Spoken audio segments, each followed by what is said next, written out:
And Yeah, I think a lot of the public isn't aware of the fact that the United States pays a disproportionate share of the NATO expenses. and then we get Even though, taken like, advantage of on trade. So think yeah, about it. well, I mean, the point of NATO is defending Europe, and it's it's like, then okay, well, why is the United States paying disproportionately more to defend Europe than Europe? That doesn't make sense. That's unfair, and that is an appropriate thing to address. Well, Um, when you talk about so cost cutting and savings and everything else, I mean, honestly, look, there's nobody that feels worse about the Ukraine situation than I do because I know it would have never happened. I know Zelensky. He was very honorable to me because when they went with the Russia hoax and they said I had a phone call with him, he said it was a perfect phone call. It was a great phone call. He could have grandstanded and, said, oh, he was very threatening.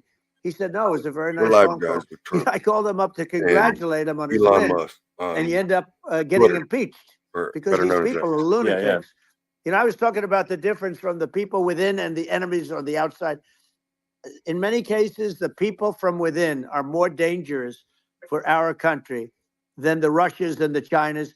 If you have a smart president, you're not going to have a problem with them. You're going to do things. yeah, Now, they've taken advantage yeah, of us absolutely. incredibly, but you're going to do things with the right person. Yeah, well, I think it's obvious that you're a believer and an advocate of free speech, because during your first term as president, you were attacked relentlessly every day, often very unfairly with with false attacks, and you didn't try to shut down the media. You didn't try to inhibit their freedom of speech, and I think that says a lot. Well, the good thing is that you and I have, and some people, very few, we can get the word out. Although sometimes it's hard because they don't want to print it, like we're having a great conversation right now. Kamala wouldn't have this conversation. She can't because she's not No. smart. She's not a smart person, by the way. She can't have this conversation. And Biden, we don't even have to talk about it. I mean, he couldn't have this conversation. He would have given up on the first half of a question. He would have walked out. He would have said, "Where am I? Where am I going?" So anyway, but Yeah, no, he wouldn't have this. that's true. Not a lot of people would have this conversation, but we cover a lot of territory. But the beauty is that we can have a conversation, and Yes, you I'm can actually able have a to get it out conversation. without because I get I think treated this is unfairly by a the really press. big point. You can actually have a conversation with you. Yeah, it's nice, isn't it? And you can't have a conversation with Biden or Kamala. It's like it's not possible. That's it's So this is like talking to an NPC. no. So it's just impossible. Well, but think of it. We need a man or person who's unbelievably sharp in order to stop all the nuclear danger and all the dangers that I'm talking about. And I got along with all these. I got along with Kim Jong-un. We had dinner, we had everything, and he really liked me, and I got along with him really well. By the way, he's the absolute boss over there. A lot of people said, "Oh, do you think he really?" That's for Let sure. me tell you, I saw things that you don't want to know about. He is the boss. But we had a good relationship, and he doesn't like Biden. He considers him a stupid man. He said he's a stupid man. Well, at least he speaks his mind. But in this country, you're not sort of allowed to say it. But I guess you are. You should be allowed to say it if it's true. But we need smart people, and we need people that have an ability to lead. And she doesn't have that ability. Can you imagine? Now, Chairman Xi very well. Can you imagine her and him negotiating or No, it's even silly. It would be standing silly. together? It is the whole concept is ridiculous. She is terrible. She's terrible. But she's getting a free ride. I saw a picture of her on Time Magazine today. She looks like the most beautiful actress ever to live. It was a drawing.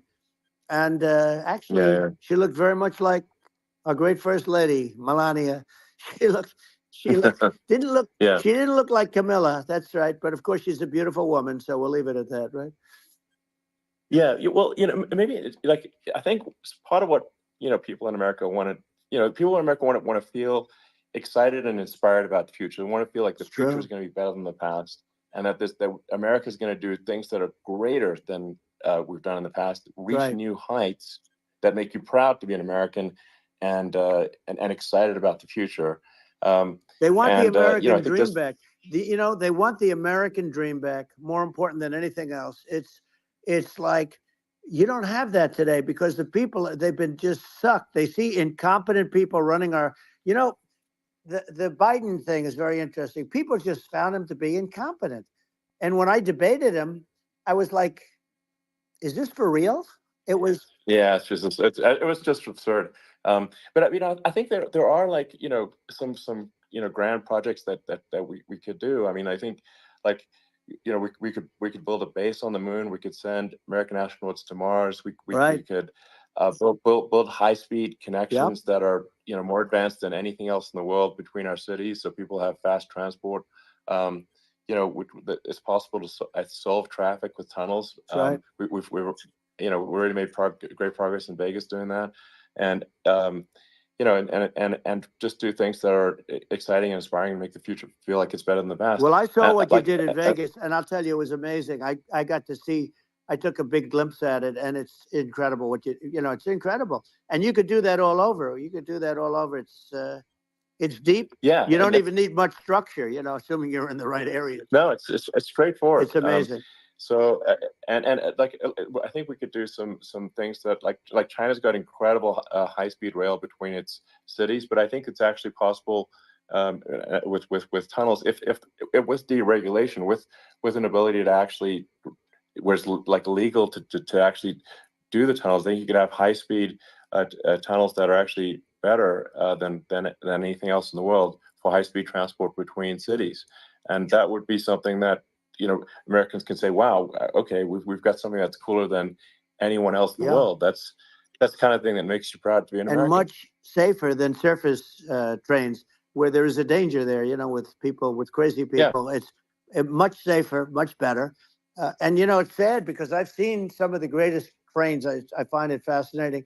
And I've seen the systems and how they work, and the bullet trains, they call them, I guess.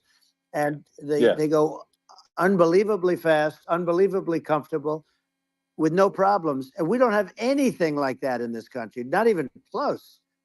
And it doesn't make sense that we don't.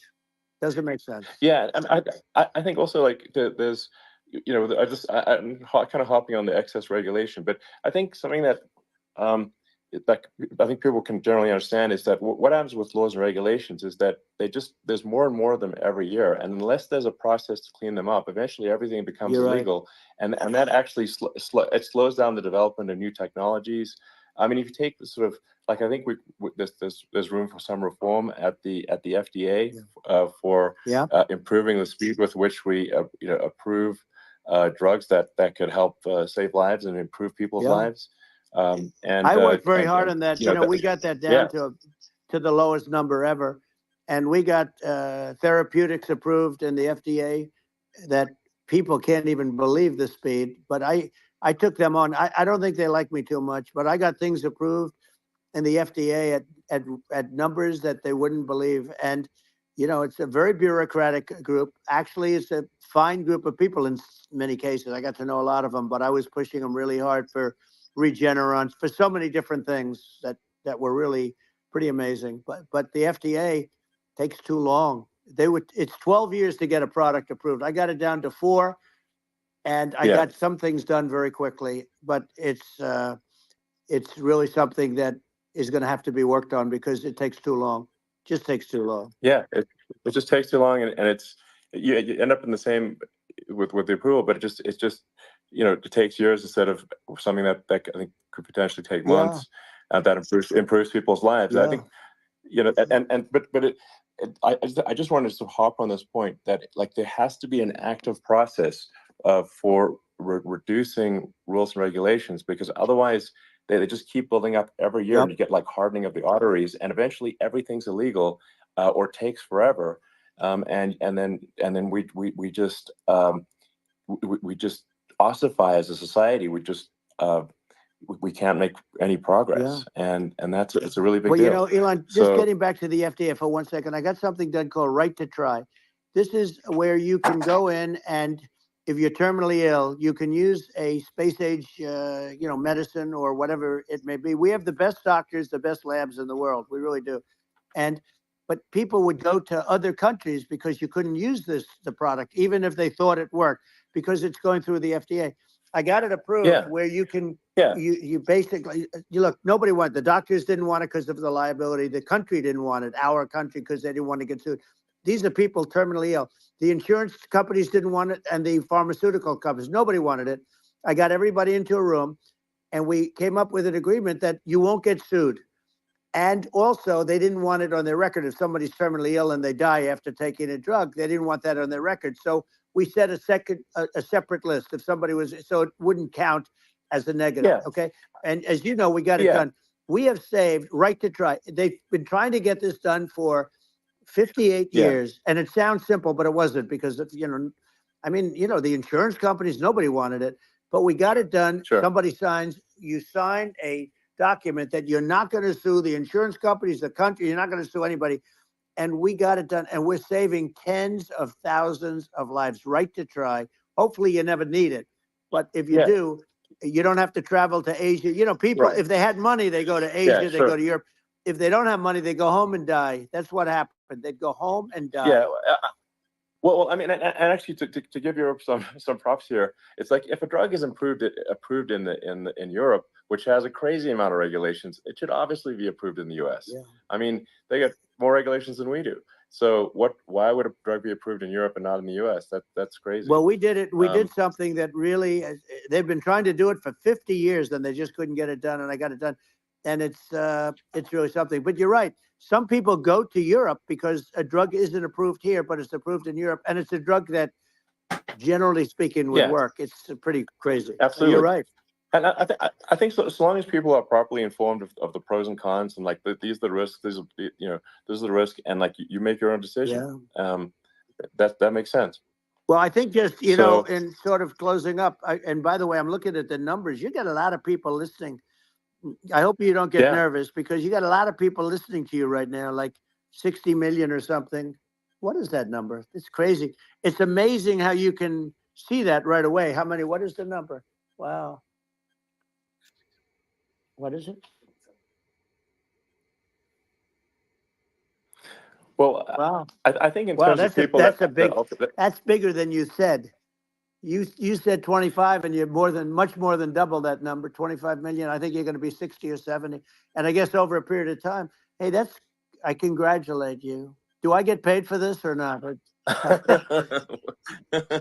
Well, I think actually in terms of the number of people that will hear this conversation over the next few days to weeks, it's going to be hundreds. That's what they say. Yeah, that's good. Well, look, it's an honor.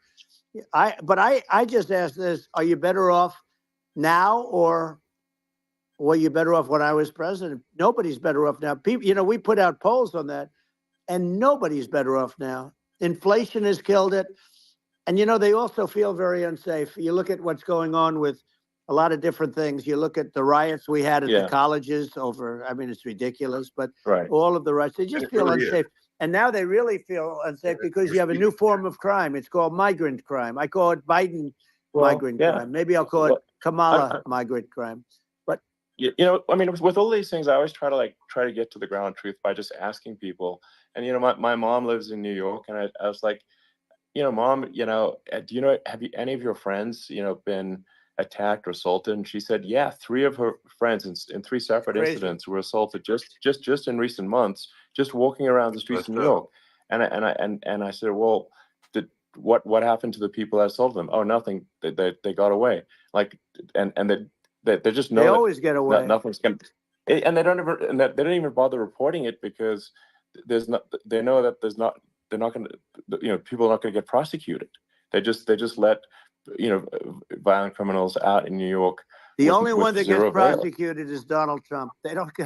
They prosecute Trump. Yeah, I mean it's just obviously messed up. Oh, it's terrible. If violent criminals are getting off scot-free, and meanwhile the New York spending massive resources prosecuting you, and it's like what's this? And I think the sort of sensible public looks at this and says, what the heck's going on here? This is obviously abuse of the legal system. The legal system is supposed to be protecting the public from violent criminals, and it should be obviously allowing the public to make their own decision about who should be president, as opposed to some legal case. Once they start this precedent, because this can go on with the next one. I mean, this is a very bad precedent what they're doing in terms of going after their political opponent, and that's all it is. It's going after their political opponent, and then you get a judge who's a strong Democrat, and I'm being nice when I say that, in many cases crooked as hell. But you get a judge and you go into an area where a Republican gets 3 or 4% of the vote, and you'll have a jury pool with people that hate Republicans or hate. It could also be the other way, though, because it could start the other way in areas where they hate Democrats, and you get into a Pandora's box. It's a very dangerous thing for this country, and a very dangerous thing even for the state. New York City is losing. New York City and state lose a lot of business over what they did to me, because these people say, we don't want that to happen to us. That's no justice system. You have an unfair system of justice, and it's costing New York State a tremendous amount of money. People are leaving and companies are leaving, and they won't come back. So, all of that stuff is important. But the economy now is the big thing, and we can turn that economy up so fast, and people are going to be back again. We're going to get rid of inflation. I think there's a lot of opportunity. Right. Absolutely. So, and I just want to congratulate you. You've done an amazing job. You have definitely got a fertile mind. We can talk. You and I can talk about rockets. Well, it's kind of you to say. Thank you. Tunnels. We can talk about tunnels and rockets and electric cars. So many things. And now you're into the AI, and that's going to be another beauty, I'll say. So it's an amazing thing you've done, Elon. It's an amazing thing, and I congratulate you. I mean, thank you. And I just say here, here's to an exciting, inspiring future that people can look forward to and be optimistic and excited about what happens next. And that's the kind of future that I think you will bring as president, and that's why I endorse you. Well, I appreciate that. That endorsement meant a lot to me. Not all endorsements mean that much, to be honest. Your endorsement meant a lot. And, we have a phrase, make America great again. It's pretty simple, but it really says that we want to make America great again. And we can do it. Exactly. We can do it now. But if we were going to suffer another 4 years like we've suffered for the last 4 years, I'm not sure the country can ever come back. That's how bad it is. It's so bad. We have to do a lot of things. I think that's a very real risk. Yeah, it's a big risk. It's a very real risk. Yeah. And it's, I'd just like to note to people listening, like I've not been very political before. And if you look at my record, I've actually been, I'm not like, sometimes they try to paint me as like a far right guy, which is absurd, because I'm like making electric vehicles and solar and batteries, helping with the environment, and I actually I supported Obama. I stood in line for 6 hours to shake Obama's hand when he was running for president, and so it's not like I'm like some sort of dyed-in-the-wool long-term Republican. I'd call myself historically a moderate Democrat, but now I feel like we're really at a critical juncture for the country, and I think a lot of people thought the Biden administration would be a moderate administration, but it's not, and obviously we're just going to see an even further left administration with Kamala. That's my honest opinion. I mean, her dad is literally. She was brought up as an actual. Her dad is a Marxist economist. You can Google it. I mean, it's not we're not making this up. That's how she was brought up. So, and we want to have a future that is prosperous. And I think we're just at this critical juncture. And I think this is a case of the America is kind of at a fork in the road, and true. And I think it will take the path to, like, you are the path to prosperity, and I think Kamala is the opposite. Then that's my honest opinion. I'm gonna get attacked like crazy, and I've also experienced quite a bit of lawfare myself, but I'm just trying to tell people my honest opinion, and I haven't been really active in politics before, and I'm just trying to point out that my track record historically has been moderate, if not moderate, slightly left, and so this is to people out there who are in the moderate camp to say, I think you should support Donald Trump for president, and I think it's actually a very important junction in the road, and we're in deep trouble if it goes the other way. Well, I want to thank you, and I actually always did think of you as somewhat left. I must say that. So it's even more of an honor to have your endorsement. I know how strong you feel about it. But, when you think of her, San Francisco, 15 years ago, I had a great friend, Bob Tish. He said it's the greatest city in America. And now it's almost not livable there. and California likewise. And she was involved in the destruction of San Francisco and the destruction of California. And she will be involved in the destruction of our country if people are so unwise as to elect her. And I hope that doesn't happen. And I hope the elections are going to be run honestly. And we're going to turn this country around. We're going to do things that, and we can do it fairly quickly. And we have to get rid of the criminals that have been, given to us by other countries as they laugh. They laugh at us. They think we're stupid to accept these people. These are radical, stone cold killers in many cases and terrorists. And they're in our country by the hundreds of thousands. Yeah. And we have to take them out. Yeah. I mean, if I could summarize it, perhaps, I think these are issues that I think most people in America would agree with, which is that we want safe and clean cities. We want secure borders. We want sensible government spending. We want to restore both the perception and reality of respect in the judicial system. Exactly. Stop the lawfare, and I think that's like. And how are those even right-wing positions? I think those are that's just common sense. It is common sense. I mean, would you agree with that? 100%.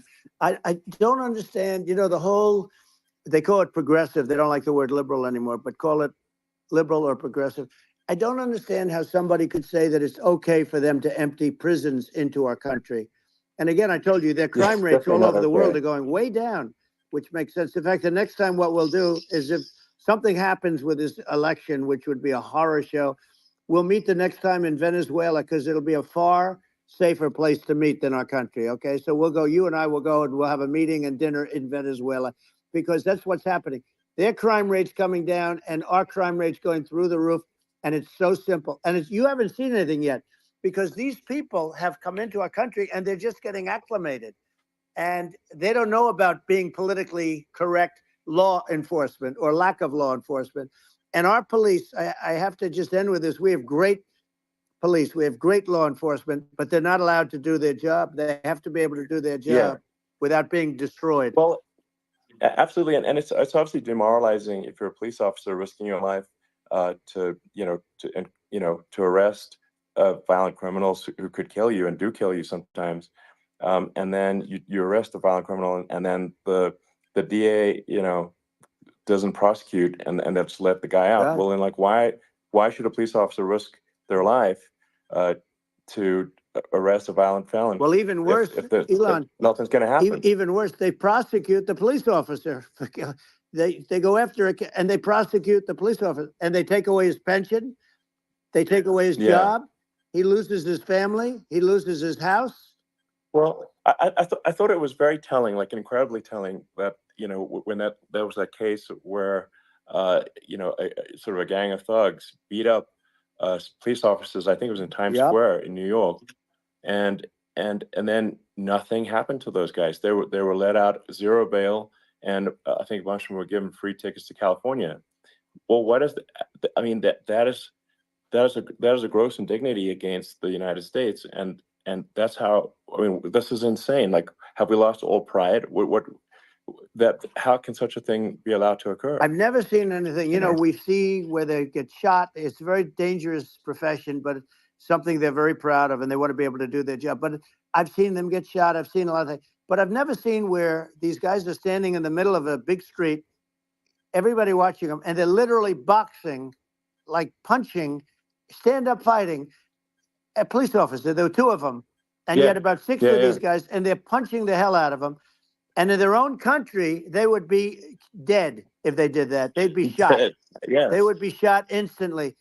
And, they come from these countries, and it's taking them a while to realize that we don't do that in this country. But in their own country, if they stood on a street and had a fight with a police officer, they would be shot. There's no political correctness. And it's such a sad, it's such a sad thing to see. And that's the reason you have crime, by the way, because we don't do anything about it. Yeah, we just cannot have a situation where our police officers are beaten up on camera by a gang of illegal immigrants, and then nothing happens to the guys that beat up the cops. I mean, and they're let out. unacceptable. Well, we're going to change it, and we're going to get them out of the country. You know, when I first got involved, they said you couldn't get them back to these countries. You couldn't take them back. In the case of Guatemala, Honduras, El Salvador, some others, you couldn't get them back. And I said, really? Oh, you can't get them back? Because under Obama, he couldn't get them back. They'd fly them in, and they'd put planes on the runways in these countries, so you couldn't land a plane. They'd bring them back. And the generals told me, sir, we can't bring them back. The countries won't accept MS-13 gang members. They won't accept them. And I said, really, how much do we pay these various countries in terms of economic aid, which is also somewhat ridiculous? And the answer was $750 million. I said, good. Tell them they're in default. They're delinquent. We're not paying them anymore because they won't accept it. And you know what happened? They all called me, every one of them. They said, we would be honored to take them back, sir. We would be honored. It was so easy. But it's one of those things. And we got them back. We took in so many, you know, the MS-13 is probably the worst gangs in the world. They're the most vicious, violent. We took them out of here by the thousands and got them out of here. And their countries took them back. And because I said, you're not getting any more economic aid. And once I said that, they were nice. They wouldn't take them back for Obama. They wouldn't take them back for anybody. And now we have a problem because we have this guy, and they don't take him back anymore with Biden because they don't respect him. Yeah. It's just gotta be done. We just can't have whether they're citizens or not citizens. We can't have, because they won't prosecute citizens either, not just illegals. So if you can't have violent, repeat violent offenders that are not that don't get incarcerated. That's right. Because they will obviously, by definition, continue to hurt people. And I think where part of this comes from is that there's and I do sort of consider myself liberal in some ways. I mean, it's just that you want to have empathy for people. Obviously, you want to have empathy for people. I totally agree with that. You want to have empathy, but you also have to have empathy for the victims of the criminals. And if you just have empathy for the criminals, it's actually shallow empathy. It's not real.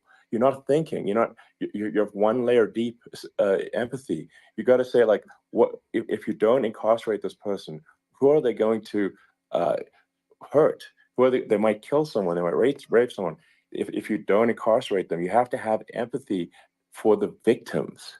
And there's a lack of empathy for the victims of the criminals and too much empathy for the criminals. It doesn't make sense. That's why you want to have deep empathy for society as a whole, not shallow empathy for criminals. Right. And we have to give our police officers the dignity and the respect that they deserve. And we have to let them do their job. They can do a great job, but we have to let them do their job. And if we don't do that, it's going to all disappear. There's never been a society like this where you're allowed to do anything you want and nothing happens. And I'm talking about violent crime. And it's going to get more violent because these are really, really violent people. And we're going to get them out of our country, and we're going to get them back to because they were sent here by the presidents and by the various people that run those countries. And I know every one of those guys. And they're smart people, and they're streetwise people. And they really think that the USA is stupid. They think we're run by stupid people, and they happen to be right. But when I was there, we had no problem. We got them out. We took out thousands of MS-13 gang members. We brought them back.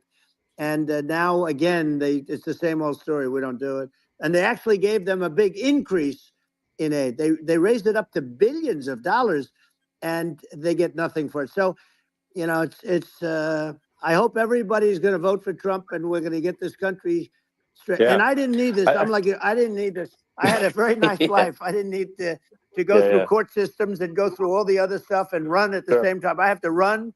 I have to go through fake trials with, in some cases, corrupt judges, totally corrupt judges. I didn't need it. I had a nice life. I have great locations. I have beautiful oceans that I have places. But I felt it was important. And if I had to do it over again, you probably think I'm crazy for doing it, actually. But if I had to do it over again, I would have done it over again, because this is so much more important than me or my life. We're going to save this country. This country is going down. And these people are bad people that we're running against, and they're liars. They make statements. They do things that are so bad. They say they're going to make a strong border. They say they've been great on the border, and they've been the worst in history. They say they're going to stop crime. Right? The facts speak for themselves. It's so incredible. Speak for themselves. Like it's got to the point where people just don't even bother reporting crime in a lot of cities because they know nothing is going to happen. That's what I hear anecdotally from people all the time. So it's just my values. I'm just saying to people out there, like the things I think are important for the future is like we've got to have safe cities, we've got to have secure borders, we've got to have sensible spending, and we've got to have deregulation, and so we can have a prosperous future. And then we want to have some exciting, sort of moonshot projects that people can get fired up about, and that's the future I'm looking for. And I'm pro environment, but I'm not against. I'm not like I don't think we should vilify the oil and gas industry because they're keeping civilization going right now, and but I do think we want to move a reasonable speed towards a sustainable energy economy. Those are my values, and I think and so I mean that's why I'm supporting you for president. Well, I appreciate it. We're going to give incentive to companies to come into our country, not to leave our country. We're going to be giving tremendous incentives. We want companies to build here, not to build in other locations. And we want to create jobs. And again, it's about the American dream. You don't hear about the American dream anymore, Elon. You don't hear. You're the American dream in the truest sense, but you don't hear about the American dream anymore. And you're going to hear about it. People, they need that incentive to go out and do it. And they're going to love their lives. I mean, they're going to look forward to getting up in the morning and going to a job that they love, not a job that they can't stand, or not any job at all where they have no money, where they literally have no money, and then they end up with violence and lots of other problems. No, we're going to do some great things. And I learned a lot in the first. We had a great economy and all of that. We rebuilt the military. We did so much, but I also learned the best people. I learned the good people, the smart people, the dumb people, the people that can do things. The people, you learn. When I first came in, I tell people I was in Washington, D.C. only 17 times, according to the fake news media. I was in 17 times. I never stayed over. And you don't know people. You rely on other people to give you names, and then you realize the people you relied on weren't so good. Now, we had great people, but we also had some where I wouldn't have, used them had I known. Now I know everybody, and I think we're going to really turn things around fast. We have no choice, otherwise we're not going to have a country. And I really appreciate this. To me, it's been a lot of fun being with you. You're an amazing guy. You've done an incredible job and a great inspiration to people, a great inspiration. And I hope you keep going and just continue to do well. And we're going to have a big election coming up. And I think November 5th will be the most important day in the history of our country. I think that election will be the most important election. And I think it'll end up being maybe the most important day in the history of our country, because if we don't win, I just feel so sorry for everybody. No, I think we're at a fork in the road of destiny of civilization, and I think we need to take the right path, and I think you're the right path. So I think that's what it comes down to. Thank you very much, Elon. It's a great honor, and we'll do it again sometime. And it's been really fun, and I hope you got a lot of viewers. I hear you got a lot, but I hope you got a lot. I know you got a lot of them. So I appreciate it. I'll see you soon.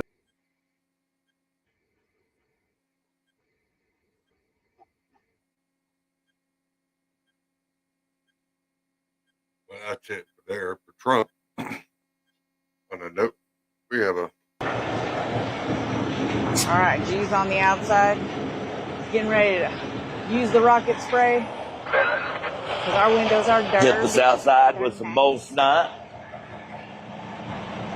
Tell you what, this stuff really shoots out far.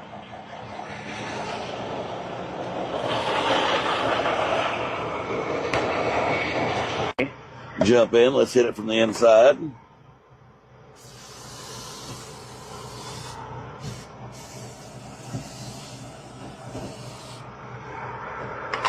All right, what you got in your hands? All right, we got the windshield. Wow. You let your bowl snot sit on there for 15 to 20 seconds. Well, let's give this a try. I've never used these. This is the first time using them. Okay, Well, one of them has a handle, which is the one G just put on the inside. Well, it really sticks too. It's supposed to. Boy, you got to have 2 hands. I'll tell you that. But look at how good that works. Oh my gosh. You could do 2nd-story windows with that thing. Look at this man. He's giving his bull snot approval. That thing really suctions to it. Look at that.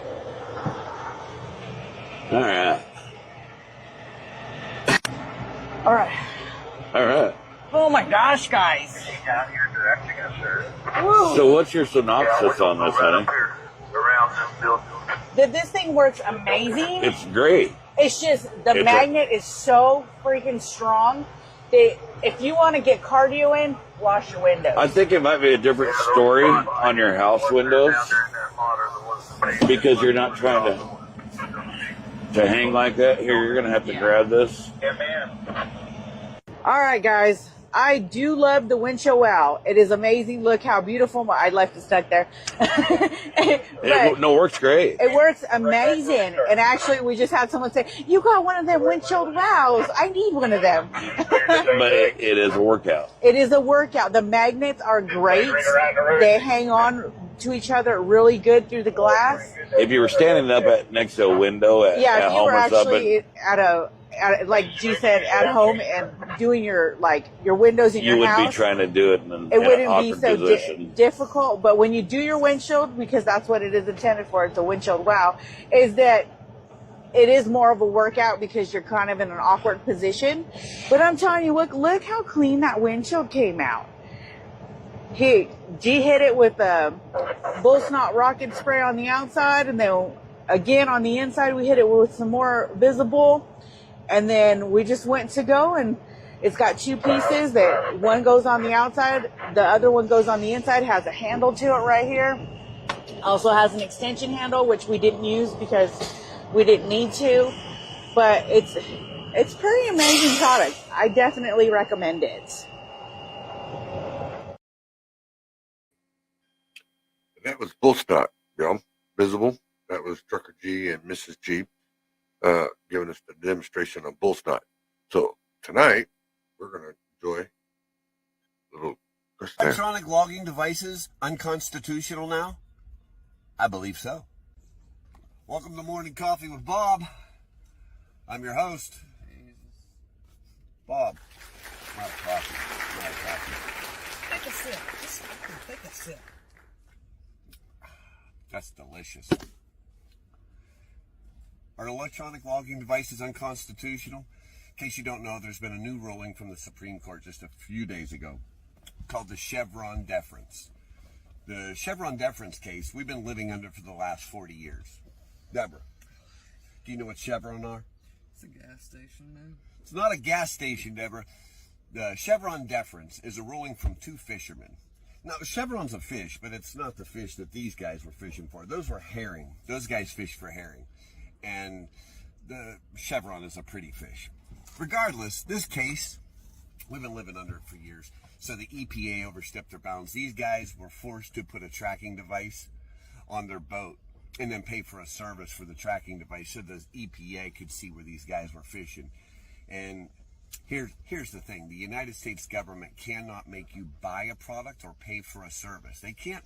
Any law they pass, they are not allowed to pass a law that will force a private citizen to buy a product or pay for a service. That's what our Constitution says. But how have they gotten away with this? How have they made you buy an electronic logging device and pay for a service? Because for the last 40 years, Congress passes ambiguous laws. Ambiguous is a big word, Deborah. It is. Big one. What it means is vague. An ambiguous law is what they've been passing, and then they leave the 3-letter agencies up to enforce it, like the DOT, and FMCSA works under the DOT, the EPA. So what they did is that infrastructure bill law, MATS, whatever, that made us have electronic logging devices.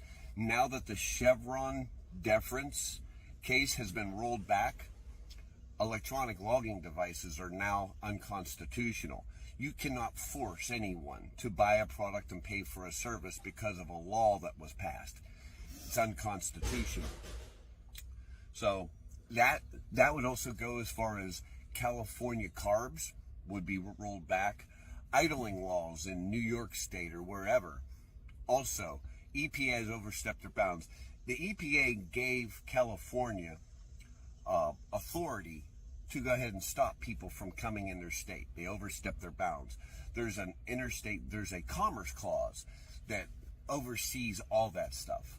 So the commerce clause was ignored. The EPA was given more power than they had to. As far as like emissions for trucks to 2027, gone. No longer last. You're not going to do it. They don't have to meet those standards. In fact, Caterpillar could probably start building motors again. Rolling back the chevron deference is huge. But isn't the speed limiters out now? Speed limiters will be gone. Speed limiters, all those things will be gone now. The chevron deference is about a fish. Two fishermen, commercial fishermen that were forced to buy a product and maintain a product. It's not constitutional, just like an electronic logging device. So the only thing you have to do is you can tear it out of your truck. Tear it out of your truck. Let them try to give you a ticket for it. Tell them to kick rocks. You can take, if you have 5,000 trucks, you can tear them out of all 5,000 trucks and tell them to kick rocks. You can't force me to buy a product and pay for a service because of a law that you passed. It's not constitutional. Yeah. All right. Have a good day and enjoy your fake coffee. And they're right about that. Depends on what you all think about it. You know, you hit me up in the comments and let me know. But we might be doing something like this tomorrow. I know it's late tonight. I come on here to do a little bit of something. But I'll explain tomorrow on what's going on. I've had some money come up, and because of what I'm on a limited budget. I've actually had to cut back and scale down on my podcasting because I do not have the funding for it. So you'll see me on here every once in a while when I can. When I can't afford it, we'll be back on here doing the podcast. But right now, we are kind of in a limbo. I am trying to get everything off this platform that we are on and downloaded everything over into another server. And I'll probably have another platform to be using to go live. Something that's a lot cheaper. This year's cost me close to roughly $70 a month. And with Social Security cutting back on my check, I've actually lost about $200 on my pay. So a couple things had to go. So the podcast was one of them. And I had to drop the insurance on one of my vehicles and a couple other things. Trying to make things do with what I can do and what I got. But I do have some new footage. I do have a new interview and everything that's coming up that is from ETI. So Mr. Everhart did, and him and his son, Chris. I have that interview. I'm putting it up tonight, getting it all done so it can go online tomorrow. I also have another couple other interviews that I've done, and they'll be going on there too. I just ain't been able to get out much. One, like I said, funding's not like it used to be, so I'm not able to get out and chase trucks and stop drivers and get interviews like I used to. Yeah, it's kind of got me in a screwed up mess right now. So I am still here. I'm still doing videos. I'm still putting them out. It's just, I don't know if the podcast type of thing is going to keep going on, because I still have a few more days left on what I've already paid for. and we're working on it, trying to keep it going. But right now, funding, that's the reason why you see it saying StreamYard up here at the top, not my actual watermark logo. I can't put a background on here because everything, they've downgraded me down to pretty much nothing. So I am going to find another platform that I can use that's cheaper or maybe free, something that I can use to where I can get with you guys all the time and it's not eating me out. Eating me out of money, because it's now coming down to, do I pay a bill or do I do a podcast? And it's kind of that kind of roughness right now. But I go back next month on the 8th or the 10th. I got another PET scan to do. We're going to see where the cancer's sitting at again. I have felt some different things going on, and I have contacted them, let them know what's going on.